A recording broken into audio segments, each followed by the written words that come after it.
성실함에서 나오는 힘, 성실함에서 나오는 힘이라는 제목으로 하나님의 말씀 나누고자 합니다. 우리 성도 여러분, 혹시 가비지 타임 들어보셨습니까? 가비지 타임. 네. 우리 김대혁 형제님 들어보셨죠? 안 들어보셨어요? 농구 안 좋아하세요? 농구? 스포츠 경기? 네. 가비지 타임. 농구 경기에서 사용되는 용어예요. 농구 경기에서. 가비지가 뭐죠? 가비지? G-A-R-B-A-G-E. 가비지. 쓰레기입니다. 쓰레기. 타임, 시간.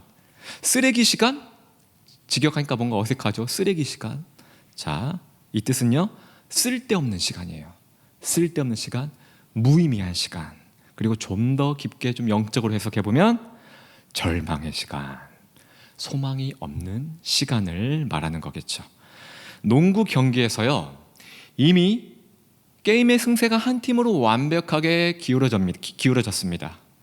승기를 100% 잡은 팀은요, 후보에 가까운 팀을 투입시킨다고 해요.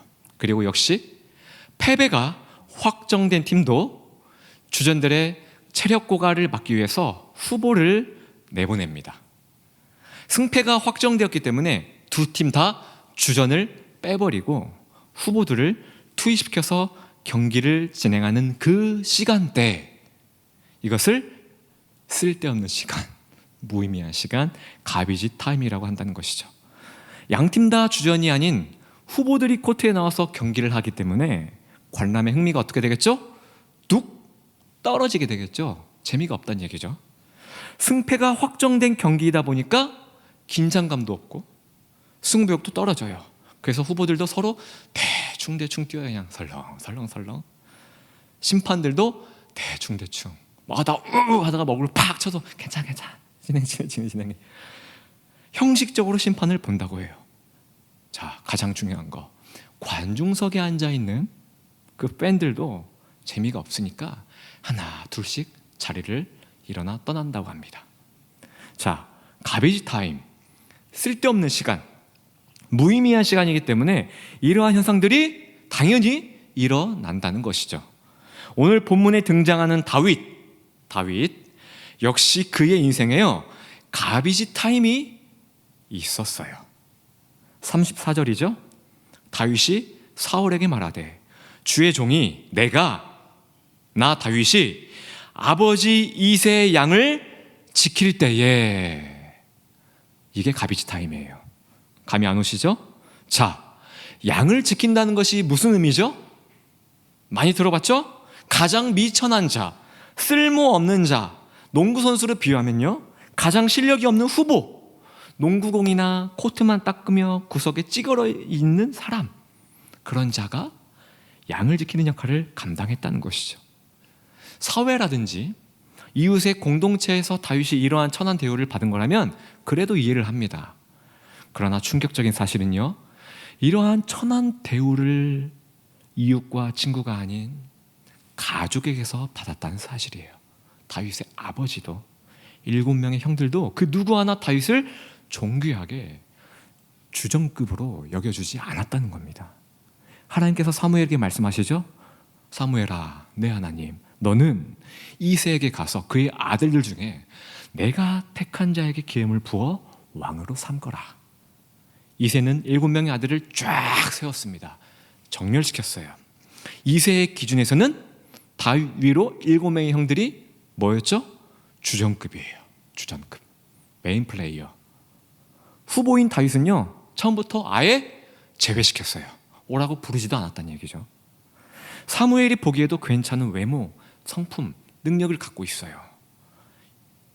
자, 그러나 하나님은 사무엘에게 계속해서 말씀하시죠. 아니야, 패스. 아니라니까, 패스. 아니야, 그거 아니야. 7명 모두 하나님이 사무엘에게 아니라고 말씀을 하십니다. 사무엘에게 이새에게 묻습니다. 이게 답니까? 이새가 말하죠. 가장 천한 일, 양을 맡고 있는 후보가 있는데, 막내 아들이 있는데 하나 있긴 합니다만 어찌 좀 불러올까요? 가족에게 무시받고 가장 하찮은 일을 담당했던 막내 다윗이 사무엘 앞에 나왔어요. 그리고 하나님은 사무엘에게 말씀하시죠. 내가 택한 자가 그이니라. 아멘. 기름을 붓고 축복하거라. 여기서 잠시 짚고 넘어가 봅시다. 하나님은 왜 하필 후보 선수 다윗을 택하셨을까? 그 연민의 감정 때문에? 가족에게 버림받았기 때문에? 아니면 무시받고 가장 천한 일을 감당했기 때문에 하나님이 불쌍해서? 그래서 하나님은 그런 다윗을 불쌍히 여겨주시고 세워주신 걸 거야. 우리도 이 말씀에 적용해 보면, 우리도 다윗처럼 누군가에게 멸시와 천대를 받으면 하나님이 복을 주실 거야. 아무도 하지 않으려는 천한 일을 맡기만 하면 나를 불쌍히 여겨주시고 복을 주실 거야. 성도 여러분, 이 말씀이 맞을까요? 땡, 아니에요. 자, 본문 말씀 34절을 보시면요, 다윗이 이렇게 말합니다. 아버지의 양을 지킬 때에 사자, 곰 이들이 와서 양떼에서 새끼를 물어가면, 35절, 내가 따라가서 그것을 치고 그 입에서 새끼를 건져내었고, 이상하네요. 그것이 일어나 나를 해하고자 하면 내가 그 수염을 잡고 그것을 쳐 죽였나이다. 여기서 이상한 점 발견하셨어요? 은혜자매? 웃는 거 보니까 눈치채셨죠?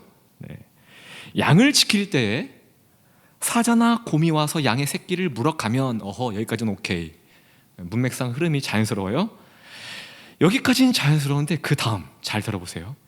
내가 따라가서 그것을 치고 그 입에서 새끼를 건져내었고 그것이 일어나 나를 공격하면 내가 그 수염을 잡고 그것을 쳐 죽였나이다. 헐 다윗이 삼손이에요? 아니죠. 하나님께서는요, 맹수를 맨손으로 때려잡을 만한 힘을 주신 유일한 사람이 있는데, 유일한 사람, 그게 바로 삼손이에요.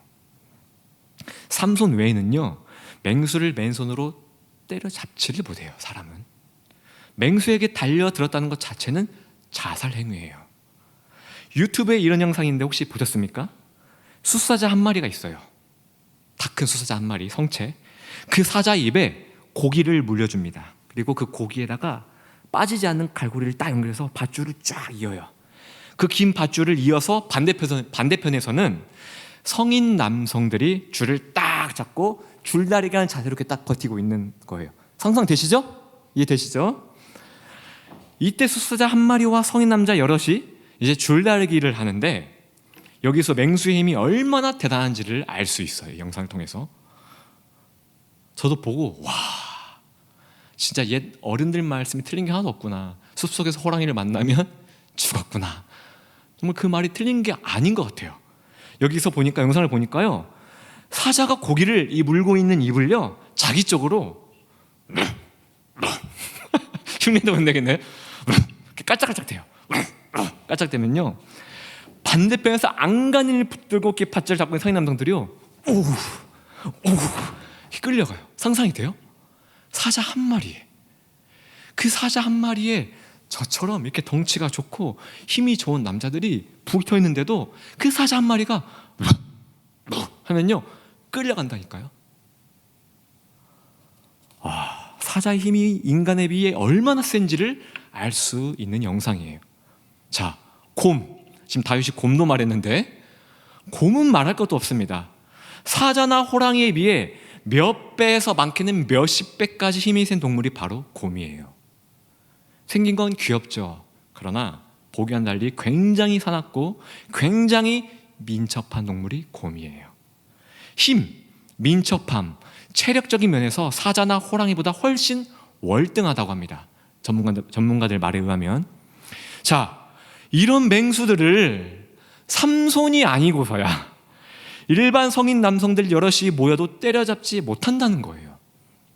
자, 다시 본문 말씀으로 돌아와서 다윗이 과거에 본인이 지켰던 새끼 양을 물어가는 곰이나 사자를 맨손으로 때려잡고 수염을 잡고 아가리를 벌려서 새끼 양을 구해냈다고 지금 말하고 있어요. 다윗은 삼손과 같은 힘의 은사 하나님께 받은 적 없습니다. 이 일반인이에요. 일반인. 심지어 17살, 어린 나이죠. 그런 다윗이 사울에게 말도 안 되는 이야기를 지금 하고 있다는 거예요. 본문에서. 다윗이 사울에게 거짓말을 하고 있는 걸까요? 아니면 과대 포장해서 말을 하고 있는 걸까요? 다윗은 거짓도 과대 포장한 말도 아니라 지금 사울에게 진실만을 이야기하고 있습니다.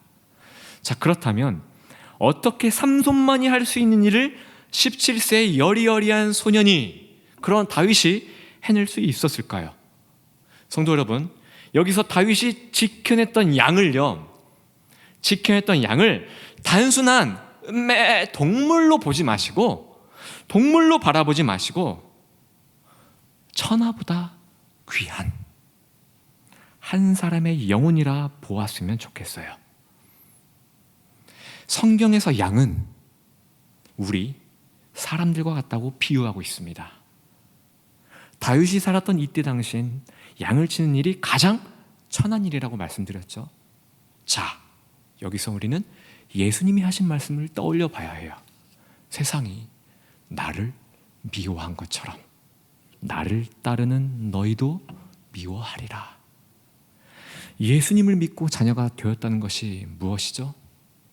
복음으로 살아가는 거예요. 믿음으로 살아가는 거예요. 그렇죠? 그렇다면 복음으로 살아가는 것, 믿음으로 살아간다는 것이 무엇이죠? 그것은 바로 양을 맹수로부터 목숨을 걸고 지키는 삶이에요. 양을 올바른 목자에게로 목숨 걸고 인도하는 거예요. 예수님을 믿고 자녀가 되었다는 것은요, 다윗과 마찬가지로 저와 여러분 또한 세상이 멸시하고 천하게 여기는 양을 치는 목동의 역할을 감당할 수밖에 없다는 겁니다. 인류 역사적으로 세상은요, 복음의 길을 걷는 자들을 핍박해 왔어요. 예수의 길을 걷는 자들을 핍박하고 미워했습니다. 다윗은 한 마리 한 마리의 양을 자신의 목숨처럼 귀하게 여겼다는 거예요. 자신이 하는 일을 가족이 멸시하고 조롱해도 아랑곳하지 않고 양들을 자신의 목숨처럼 아끼고 사랑했다는 겁니다. 마치 누구의 마음과 같죠? 양과 같은 우리를 사랑하신 예수님의 마음과 동일했다는 거예요. 다윗이 양들을 이렇게 사랑할 수 있었던 것은요, 하나님의 마음이 있었기 때문이에요. 다윗은 아무도 거들떠보지 않았던 그 천한 자리, 멸시와 천대받았던 그 자리에서 늘 하나님과 교통했던 자예요. 늘 하나님께 기도하고 늘 하나님께 찬양하고 예배했던 자예요. 그렇다 보니 그 다윗이 바라보는 양들이 어떻게 보일까요? 다윗의 눈으로 하나님의 시각으로 바라봤겠죠. 그렇죠? 목자 없이는 살아갈 수 없는 연약한 양 새끼가 맹수에게 물려가요. 하나님과 늘 교통하는 하나님의 마음을 가지고 있는 다윗, 가만히 있을까요? 죽으면 죽으리라. 우리 예수님과 같은 마음으로 한 마리의 잃은 양을 찾기 위해 목숨을 걸고 찾아 나섰던 선한 목자 예수님의 마음처럼 죽으면 죽으리라 목숨 걸고 지키러 맹수에게 돌진했다는 거예요. 삼손과 같은 힘의 은사가 있어서 간 게 아니라 이것이 다윗의 신앙이었다는 겁니다. 삼손과 같은 힘은 없었으나 17세의 어린 소년이었으나 하나님의 하트, 하나님의 심장을 품고 있었던 다윗, 하나님은 그에게 놀라운 기적과 은혜를 부어주셨다는 사실이에요. 그의 손을 통해 곰과 사자의 힘을 제압할 수 있는 놀라운 은혜를 그 순간 부어주셨다는 거예요. 가족에게는 멸시와 천대를 받았으나 후보의 인생을 산 다윗이었으나 그 천한 자리, 은밀한 그 자리에서 다윗은 누가 보든 안 보든 여전히 지속되는 그 고난의 자리에서도, 현장에서도 하나님과 늘 성실하게 교통하는 사람이었다는 사실이에요. 많은 사람들이 하찮게 여기던 그 양을 관리하는 일을 다윗은 목숨을 걸고 하나님의 마음으로 성실하게 훈련하고 또 훈련해갔다는 사실입니다.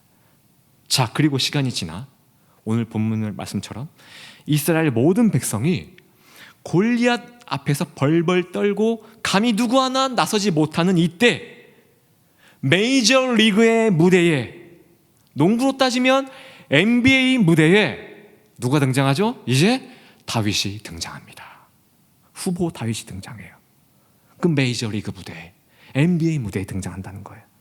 천한 자리, 천한 일, 하나님의 마음을 가지고 성실하게 신앙의 훈련을 해온 다윗, 드디어 골리앗과 전면전을 벌입니다. 골리앗은 주전 중에 주전이에요.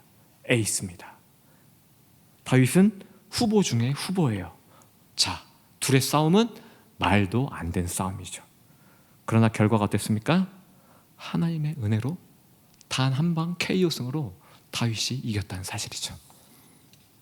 지금은 고인이 되었지만 한때 NBA 농구계에서 전설의 선수였던 코비 브라이언트, 우리 김동현님 혹시 코비 브라이언트는 아시죠? 농구는 싫어해도 코비 브라이언트, LA 레이커스에서 에이스 주전이었습니다. 그도 초라했던 후보의 시절이 있었겠죠. 아무도 주목하지 않았던 시절, 그는 누가 보든 안 보든 훈련에 미친 사람이었어요. 하루에 잠을 2-3시간밖에 안 잤다고 합니다. 대단하죠. 그의 취미생활은 훈련이었다고 해요. 취미생활이 훈련이었대요. 훈련. 심심하면 코트에 나가 농구공을 하루에 2,000개 이상씩 던지기. 대단하죠. 그 외 신체를 단련하는 웨이트 훈련 등 그를 지켜보던 선수들이 이구동성으로 이렇게 말했다고 합니다. 코비의 훈련량은 넘사벽이다. 우리는 그의 훈련량을 결코 따라갈 수 없습니다. 감히 흉내를 낼 수도 없습니다. 그는 진정으로 농구를 위해 태어난 사람이고 농구에 미친 자입니다.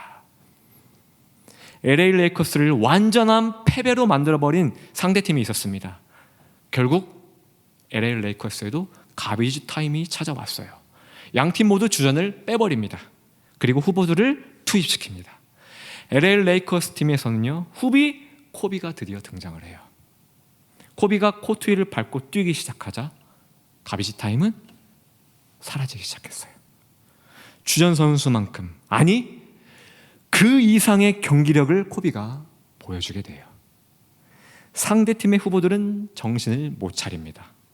코비 한 사람으로 인해 경기의 승패는 역전이 되고 맙니다.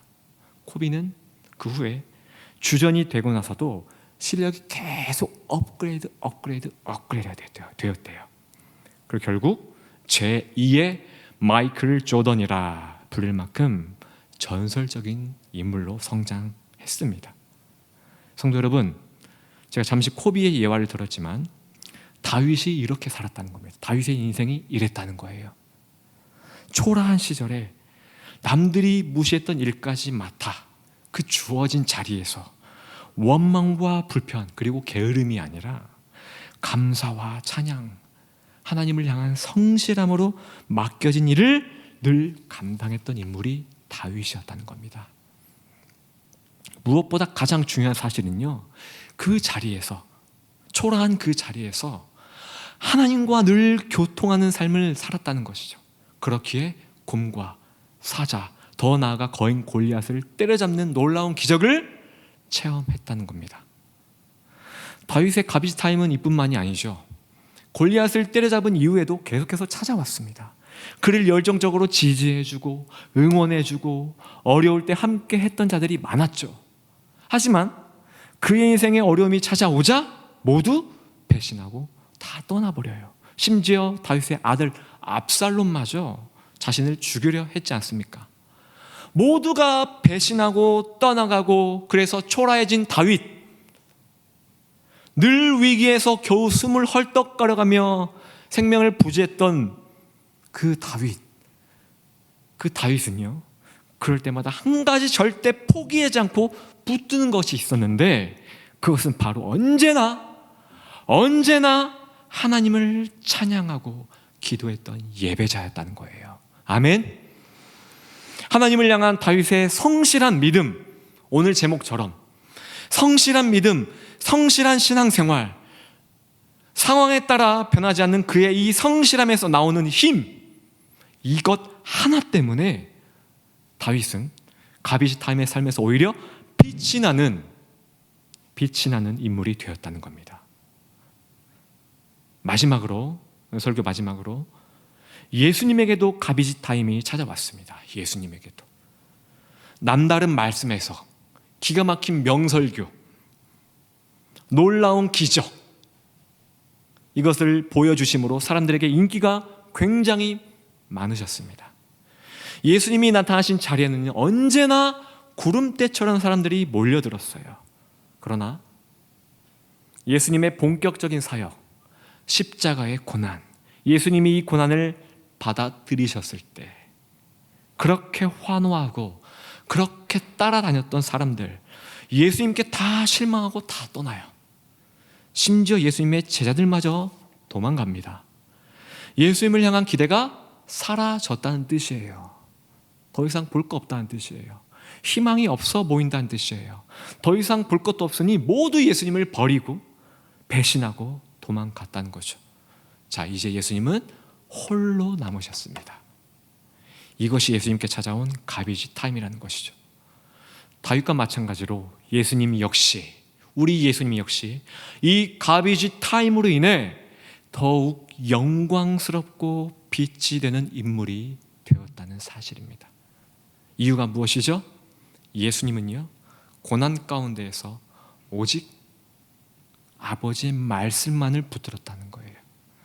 본인에게 말씀하신 것을 목숨 걸고 완수하기 위해서, 목숨 걸고 지키기 위해, 순종하기 위해 아버지만을 붙들었다는 겁니다. 십자가에 달리신 우리 예수님, 힘없고 무능력하고 죄인 중에 죄인처럼 보였겠지만, 후보 중에 후보처럼 보였겠지만, 그 십자가의 고난이 지나가고 예수님의 가비지 타임이 지나가자 어떻게 되었습니까? 빌립보서 2장 5절에서 11절의 말씀이죠. 하나님께서 자신의 아들 예수를 모든 이름 위에 뛰어난 이름을 주사, 아멘. 오직 자신의 아들 예수를 통해서만 구원을 얻게끔 높여 주셨다는 사실이에요.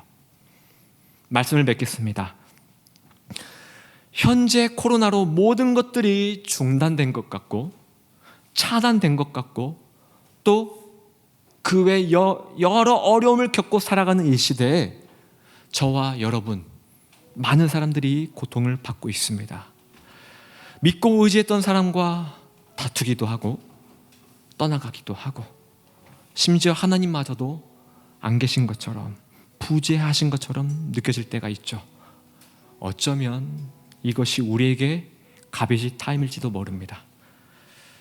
오늘 주신 말씀을 기억하시고 붙드시길 바랍니다.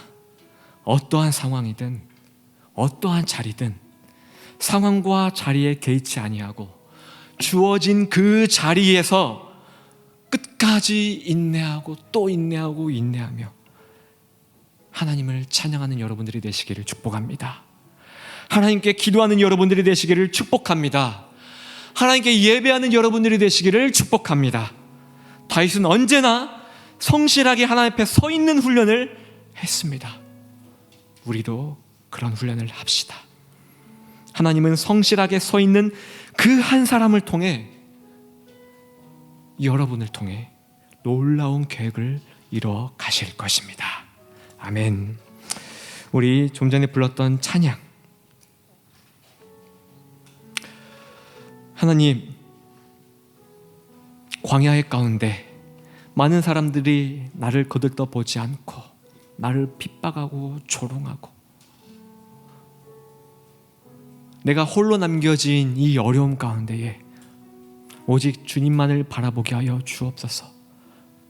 다윗은 그렇게 늘 낙심치 아니하고 늘 그의 입술에서는 찬양이 뿜어져 나왔고 그의 손은 늘 두 손 모으고 그의 무릎은 늘 푸른 초장 위에 무릎을 꿇고 하늘을 향하여 기도했을 것입니다. 예배했을 것입니다. 그리고 맡겨진 일, 그 천한 일을 하나님의 심장을 가지고 아버지의 마음을 품고 목숨처럼 그 양을 지키며 늘 예배자로서 훈련을 했을 때에 먼 훗날 메이저리그 무대에 그를 올려서 아버지 영광스럽게 사용하지 않았습니까? 우리의 인생이 그러한 인생이 되게 하여 주시옵소서. 꾸준히 아버지 앞에서 예배자로서 성실함으로 훈련되게 하시고, 그래서 훗날에 주님을 위하여 영광스럽게 쓰임받는 그런 인생이 되게 해달라고 다 같이 이 시간 찬양하고 말씀 붙들고 기도하도록 하겠습니다.